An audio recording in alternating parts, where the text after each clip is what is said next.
Thank you. I didn't get the opportunity to speak at the last meeting, so I'm kind of briefly go over our staffing levels because that has been a discussion in some of our previous meetings. But we started, I went back to 1980 and to present. In 1980, we had an assistant chief, we had 9 shift officers, 29 firefighters for a total of 41-member department, and we had 1,557 calls.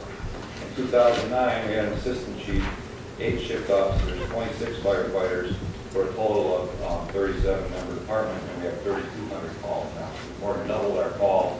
We've dropped our staffing by a few firefighters. Also, just some other numbers for you. Our staffing is based on, you've all heard the minimum staffing daily that we have, and we have a minimum staffing daily of 7. Our population is 23,537. Shaker Heights is 27,000, and they have a minimum daily staffing of 13 people. Cleveland Heights is a little bigger with 50,000, they have 16. And Lyndhurst, who's got only 13,000 population, has a minimum staffing of 6. And basically our run volume right now is about 8.77 runs per day compared to some of the other communities that are like 3.84 runs per day. So I think our staffing is appropriate. We did back in, as you know, the Safer Grant came in back in 2005. 2006 we applied for it. One of the things that brought that on was we were going to join dispatch with Cleveland Heights, Shaker Heights, and University Heights. They did a staffing survey themselves because part of that joint dispatch is auto aid, and basically they were saying that we were understaffed and weren't able to handle our own, call volume. In fact, University Heights at one point was calling, we're saying they were South Euclid Station 2 because we were always using for squad mutual aid.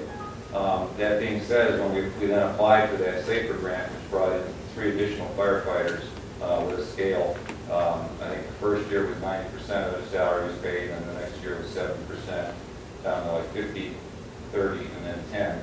And the last year, we have to maintain the firefighters on the department, and we have to pay for them ourselves. After that, income moves. Just some of the things, some highlights of how we've been cost effective. Last year alone, we reduced our materials and supplies by 14%, contractual services 32%, and other charges 3.6%. We also put off refurbing the engine, which was $110,000. We've also put in EMS transport fees. If you remember back in 2002, we established the EMS transport fee, and since 2002 we brought in $2,686 towards funding that program. As part of that program, we get the first $200,000 goes into a vehicle fund, and we have a replacement schedule that funds our vehicles for the next 25 years without having to compete with a police car or garbage truck or other general fund dollars, because this money is already set aside. And believe me, when you want to buy a $400,000, $500,000 pumper or a ladder truck, it sure is nice to have that money rather than presenting to you that I need that out of the general fund. Our overtime went from a high in 2006 of 3,789 hours to last year of 2,067 hours. We take on a lot of regional projects, the biggest one being the Heights Area Special Rescue Team. We have a 40-member team with approximately $500,000 worth of equipment that South Euclid has paid about 16% toward that, because it's based on population, the value of the community and all that. And in 2008, Euclid joined that team also, which further reduced our costs, or our percentage. We're down to, like, I believe it's 14% now.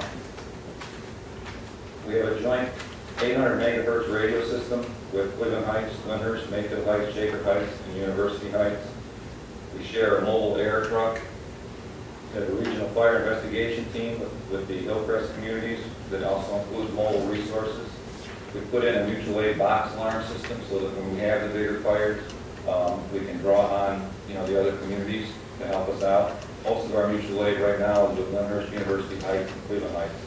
We have a intrastate MAVE system that I can get resources from basically anywhere in the state, and then even an EMAC or interstate mutual aid system that I can get resources from other states. We do group purchasing through the Cuyahoga County Fire Chiefs, where we can coordinate the purchase of similar equipment to leverage better pricing with volume discounts. We brought grant funding. We've been very successful in applying for grants. Since 2001, we've brought in $804,000 in grants, mainly through the Assistance to Firefighters grants for personal protective equipment, training, health and wellness programs.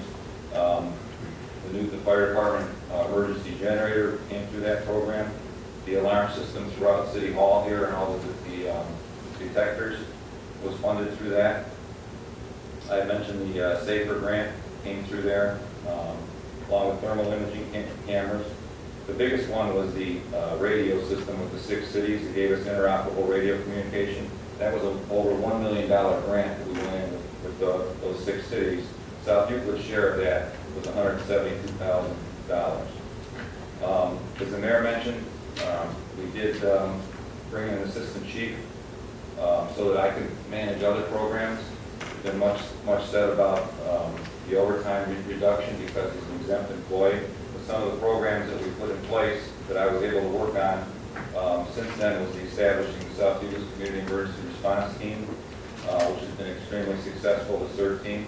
We also put together the point of dispensing program, and I'm proud to say that when the pandemic hit last year, we were one of the first communities that was able to offer shots to our residents. And we also drafted and implemented the South Euclid Emergency Operations Plan. So those are programs that without the help of the assistant chief basically doing the training, scheduling, discipline, and things like that, that allows me to work on the bigger projects. So I think we've, as the other department directors have mentioned to you, I think we've done a good job as far as managing the money, managing the costs, and working effectively. Does anybody have any questions? I also wanted to make a comment that once the foreclosure process hit, we met on a regular basis every Tuesday, every single day for a year. And the person that chaired our committee was our fire chief. And he had the most seniority here in the city, being a new mayor and many new department heads. It was on Tom's back every week. So on top of everything that he was doing, he was also helping us put together the foreclosure and neighborhood, target our neighborhoods so that we make